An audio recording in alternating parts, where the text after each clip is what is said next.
Hello, dear listener. I am Luna, and I welcome you to Stories for Sleepless Nights. This is a peaceful place where we explore tales of history, mythology, nature, biographies, and philosophy, among many others. All our stories are crafted to help you unwind and gently drift into sleep. Tonight, we set sail on a grand adventure deep into the ocean. We will meet the mysterious Captain Nemo and journey with him in a fantastic machine. Tonight, our story is 20,000 Leagues Under the Sea. Our tale begins with strange sightings all around the world in the year 1866. Sailors report a colossal, swift, and luminous creature moving through the oceans. People wonder if it is a giant sea monster. Many theories are debated. The United States government decides to send out a daring expedition to find and destroy this menace. But what they find is not a monster at all. Instead, they discover something far stranger and more advanced than anyone could have imagined. Our main characters are taken aboard a futuristic submarine, a vessel unlike any other. Their journey quickly becomes one of unexpected captivity and breathtaking wonder. Before we dive deeper into this story, let us take a moment to unwind. Take a deep breath in slowly through your nose. Hold it for just a moment, then let it out slowly through your mouth. Feel your shoulders drop and your body soften. Take another slow, deep breath. As you breathe out, feel your body becoming heavy and relaxed. Gently close your eyes if you wish. Allow your body to sink into comfort. Let your mind quiet down, ready for a restful night. In the year 1866, strange sightings filled the world with wonder and fear. Ships crossing the vast oceans reported seeing a truly enormous creature. It moved with incredible speed, cutting through the waves like a living arrow. This creature also glowed with its own light, a mysterious shine from the deep. Sailors spoke of its immense size, hundreds of feet long, and how it left a trail of light in the water. This sea monster baffled scientists and struck terror into the hearts of sailors. Many ships were damaged, and some were even sunk, leaving questions and fear in their wake. People everywhere debated what this creature could be. Some believed it was a gigantic narwhal, a whale with a long, spiraled tusk. Others thought it might be an entirely new species, a monster from the unknown depths. Still others, a smaller group, dared to suggest it was not a living creature at all, but rather a type of advanced submarine, far beyond anything known to man. Among those studying these reports was Professor Aronnax. He was a renowned French marine biologist, a man who knew more about sea life than almost anyone else. Professor Aronnax was also the one who would tell us this amazing story. He had written books about the ocean's mysteries and was respected by scientists around the globe. The United States government decided that something had to be done. They prepared a powerful warship, the frigate Abraham Lincoln, to hunt down and destroy this menace. Professor Aronnax was asked to join the expedition. He accepted, eager to solve the mystery. With him came his loyal servant, Conseil, a quiet and methodical man who knew how to classify every living thing. Also on board was Ned Land, a robust Canadian harpooner. Ned was a man of great strength and skill, known for his ability to strike any whale with his harpoon. The Abraham Lincoln set sail, and for many weeks the crew searched the endless sea. They scanned the horizons day and night, looking for any sign of the colossal creature. Then, one night, the monster appeared. It was a thrilling and terrifying sight. The frigate moved to attack, cannons firing, but the creature was too fast, too strong. In the chaos of the battle, the frigate was struck with immense force. Professor Aronnax, Conseil, and Ned Land were thrown from the ship, tumbling into the dark, churning waters of the ocean.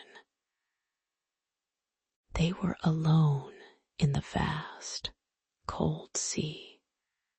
Professor Aronnax, Conseil, and Ned Land struggled in the cold, dark water. They fought against the waves, exhaustion pulling at their bodies. Just when hope seemed to fade, Ned Land spotted a dark, massive shape floating nearby.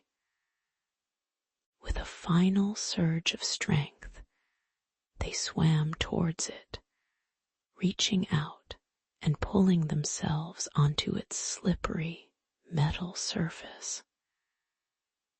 They lay there, gasping for air, the sea still churning around them. As the morning light began to break, they saw that the monster was not a creature of flesh and blood. It was a colossal vessel, made of smooth, dark metal, hundreds of feet long. It was a submarine, unlike anything they had ever imagined. They were on its deck when a hatch opened, and several men emerged.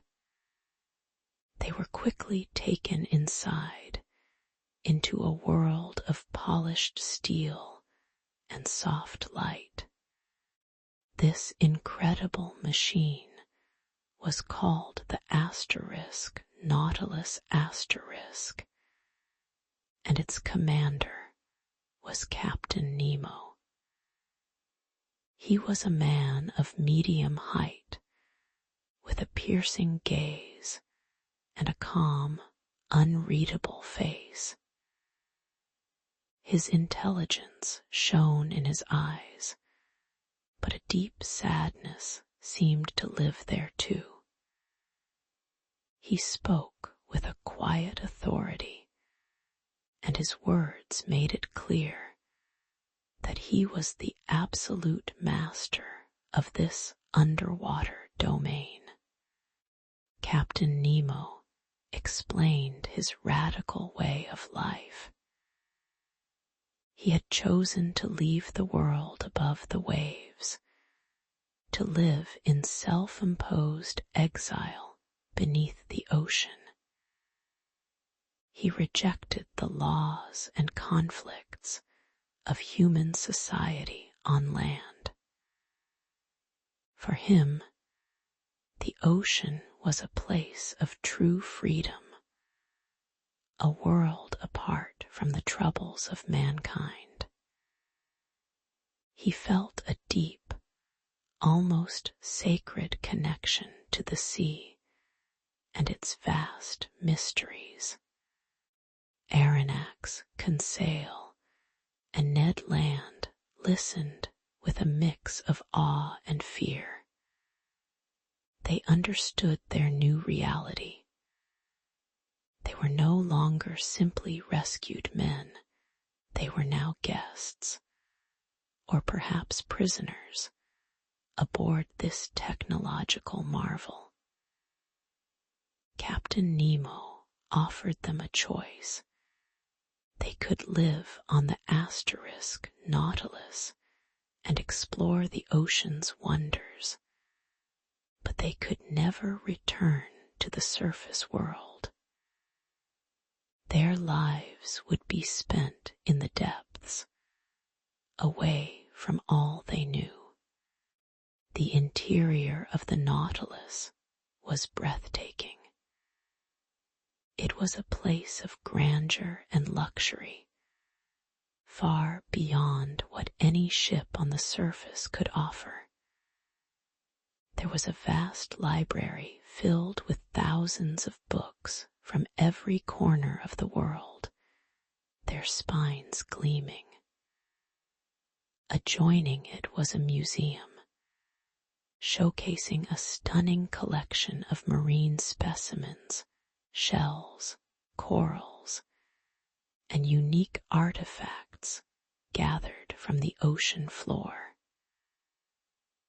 Opulent salons, furnished with rich fabrics and exquisite art, offered comfort and beauty. The entire submarine was powered by an unknown, clean energy source, which glowed softly and silently, bringing light and warmth to their new home beneath the sea. Life aboard the Nautilus quickly settled into a new routine. Professor Aronnax, Conseil, and Ned Land spent their days gazing out of the immense windows, which revealed the vast, ever-changing canvas of the ocean's depths. The Nautilus moved silently, gliding through the water, sometimes at a depth of several hundred feet, sometimes just beneath the surface. Through these thick panes of glass, they witnessed an endless parade of marine life. Great schools of fish, thousands strong, would flash silver and blue as they swam past, moving as one. Majestic whales, some reaching 70 feet in length, would glide by with effortless grace, their massive bodies disappearing into the blue. In the deeper, darker waters, strange, bioluminescent creatures floated, their bodies glowing with soft, eerie lights, like living stars. The underwater landscapes were just as breathtaking. They passed over vibrant coral reefs, bursting with every color imaginable, where tiny fish darted among the stony branches. They saw dense forests of kelp, some stalks reaching over 100 feet tall, swaying gently with the currents. The Nautilus even explored volcanic vents on the seabed, where superheated water erupted from the earth, surrounded by unique, unearthly life forms. They even saw what appeared to be ancient ruins, silent and still on the ocean floor, swallowed by the sea many centuries ago. Captain Nemo often invited Aronnax and his companions on underwater expeditions.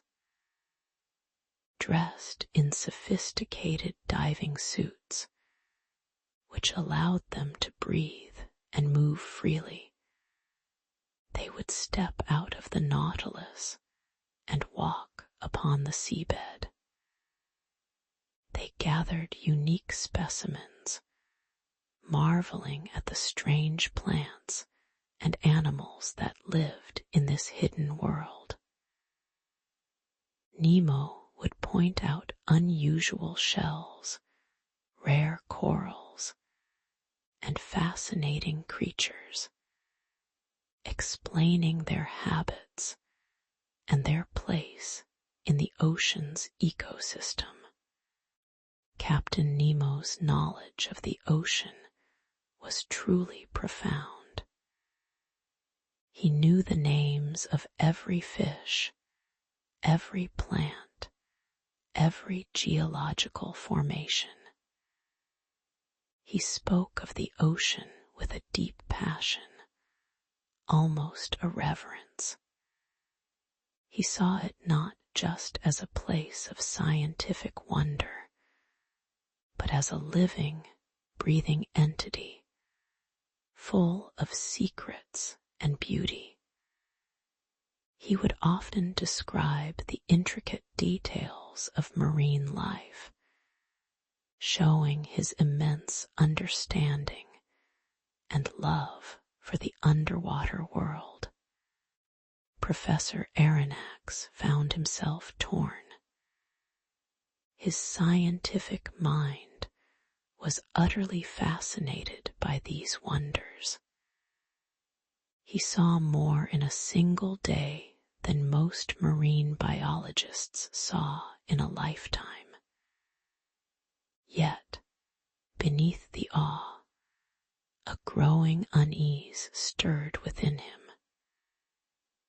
Every breathtaking sight was a reminder of their perpetual captivity, of the world above that they could no longer reach. He felt the pull of discovery, but also the heavy chain of their confinement. The Nautilus continued its incredible journey, showing its immense reach. It journeyed through the warm, clear waters of the Red Sea, where colorful fish swam among ancient shipwrecks. It then plunged into the vastness of the Indian Ocean, exploring its deep trenches and hidden grottos. From there, it crossed into the immense Pacific Ocean, where they saw wonders beyond imagination, always beneath the waves, always moving further from the world they once knew. The Nautilus continued its incredible journey through the vast Pacific Ocean, but not all of their encounters were filled with beauty. The depths also held dangers, and the crew of the Nautilus, along with Aronnax, Conseil, and Ned Land, would soon face some of the ocean's most terrifying creatures. One night, a sudden, violent shudder ran through the Nautilus. The lights flickered, and the vessel swayed. Professor Aronnax looked out the great windows and saw a sight that made his blood run cold. Giant squid, creatures with eyes as large as dinner plates and tentacles stretching more than 20 feet, had attacked the submarine. Their powerful suckers slapped against the thick glass, and their massive bodies wrapped around the hull, trying to crush it. Captain Nemo immediately took command. His voice was calm, but his orders were sharp and clear. He sent his crew, armed with axes, out onto the Nautilus's exterior in diving suits. The men fought bravely, hacking at the writhing tentacles that gripped their vessel. Nemo himself stood firm, watching the battle with a cold, determined gaze, showing a ruthless efficiency that sent shivers down Aronnax's spine. The crew managed to drive off the monstrous squid, but the battle left a lasting impression of the ocean's raw power and Nemo's unwavering resolve. Their journey also took them to the freezing waters near the South Pole. The Nautilus moved beneath massive ice floes, some stretching for miles and hundreds of feet thick. The air inside the submarine grew colder, and the silence was profound, broken only by the soft hum of the engines. Navigating these treacherous, icy tunnels was a constant challenge, a testament to Nemo's skill and the Nautilus's strength. On another occasion, while exploring a shallow reef, a large shark, nearly 15 feet long, lunged at Ned Land.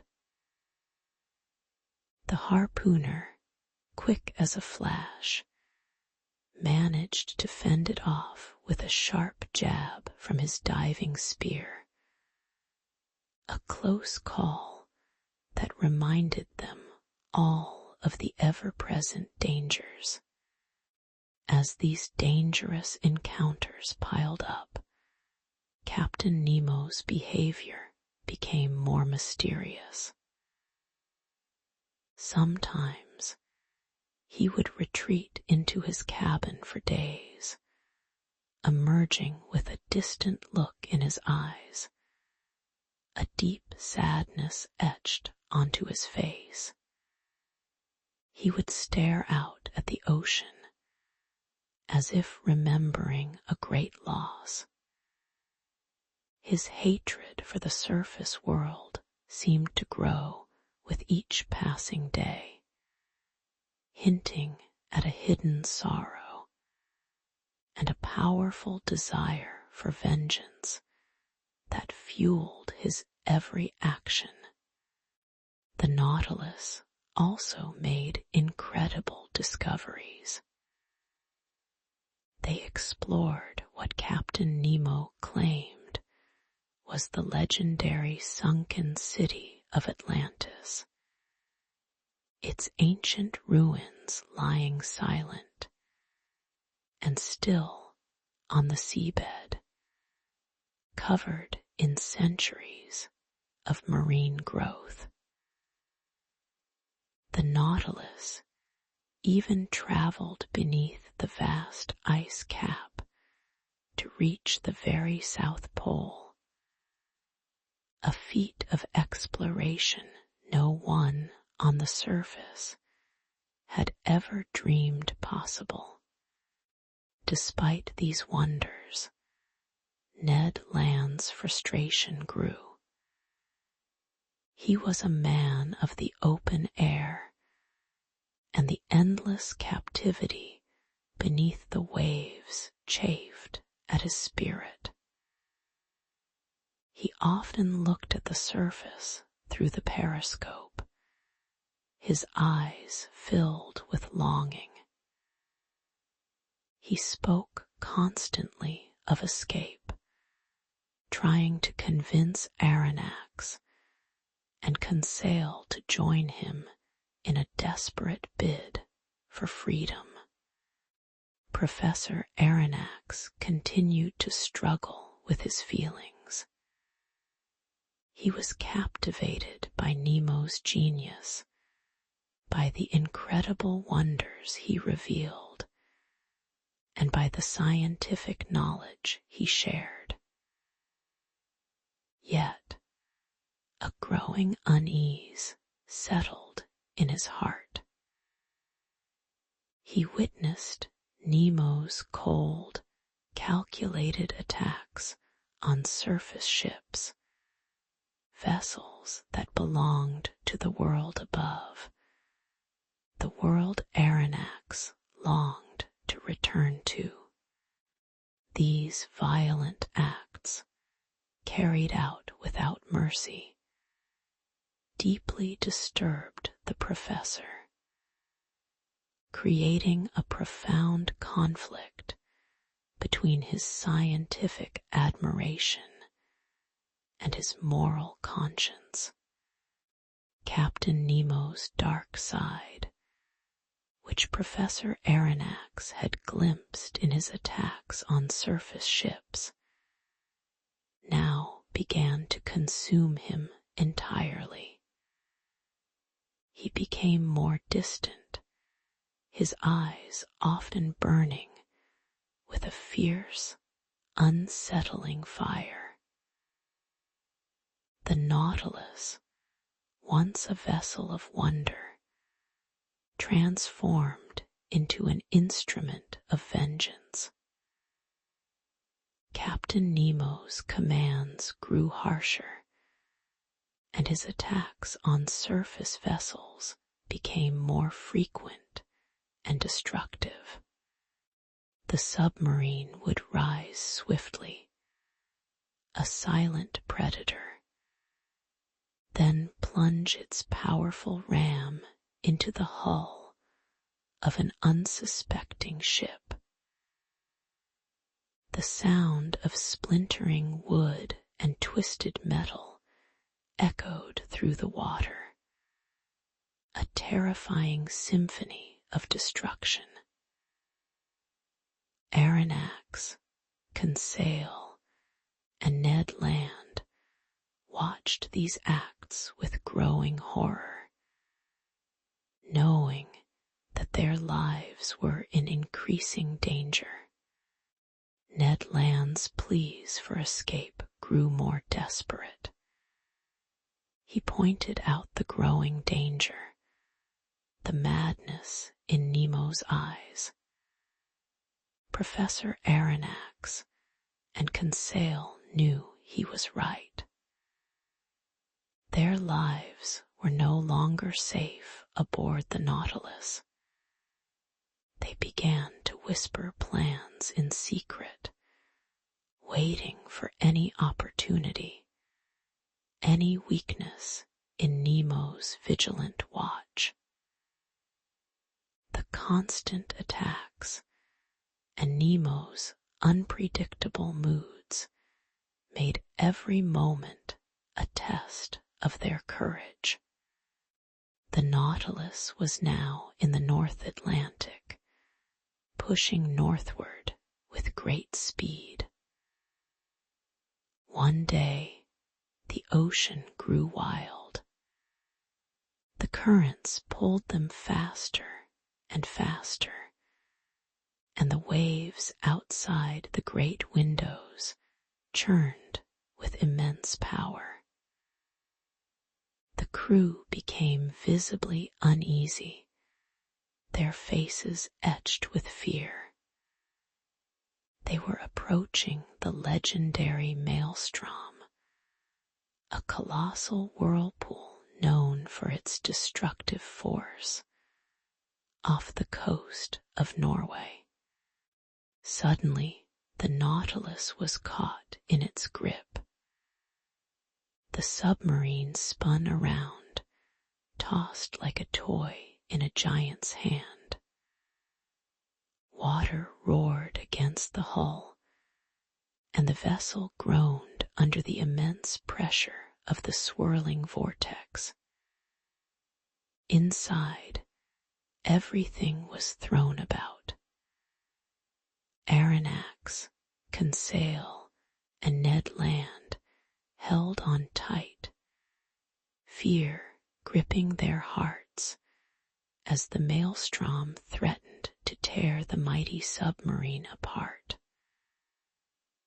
Lights flickered, and the hum of the engines struggled against the powerful pull. Amidst this chaos, Ned Land saw their chance. He pointed to a small, open boat lashed to the Nautilus's deck, meant for quick excursions to the surface. With a shared look of desperate resolve, they made their move. They scrambled through the rocking corridors, battling against the force of the whirlpool. They reached the boat, cutting the ropes that held it just as the Nautilus gave a final, violent lurch, pulled deeper into the churning center. Their small boat was flung outwards by a powerful wave, torn free from the sinking submarine. They were tossed about for what seemed like hours, battling the fierce waves, clinging to their small craft as the maelstrom roared behind them. The immense whirlpool slowly faded into the distance as their boat was carried away by the currents. Exhausted but alive, they were eventually found by a fishing boat, adrift in the vast ocean. They never saw the Nautilus or Captain Nemo again. Did the submarine survive the maelstrom's embrace? Was Nemo still alive, continuing his lonely war beneath the waves? The ocean kept its secrets, and the ultimate destiny of the enigmatic Captain Nemo and his incredible vessel remained one of the greatest mysteries of the deep, adding to the allure of the tale. As our journey with Captain Nemo and the Nautilus comes to an end, let us now turn our attention inward. It is time to let go of any remaining thoughts from the day and prepare for a restful night's sleep. Gently bring your awareness to your toes. Feel any sensations there, perhaps a slight tingling, warmth, or coolness. Just notice them without judgment. Now, slowly guide your attention up through your feet, feeling the soles and the tops of your feet. Let your awareness move into your ankles, then up into your calves and shins. Notice your knees, then your thighs. Feel the weight of your legs resting comfortably. Continue moving your awareness up to your hips and the base of your spine. Feel your stomach, your lower back, and your chest. Notice the gentle rise and fall of your breath. Now bring your attention to your hands, feeling your fingers, palms, and the backs of your hands. Move up your wrists, forearms, and elbows, then into your upper arms and shoulders. Allow your shoulders to soften and drop. Let your awareness flow up your neck, feeling your throat and the back of your head. Finally, bring your attention to your face, noticing your jaw, cheeks, eyes, and forehead. If you find any tension, simply acknowledge it and allow it to melt away with each soft breath.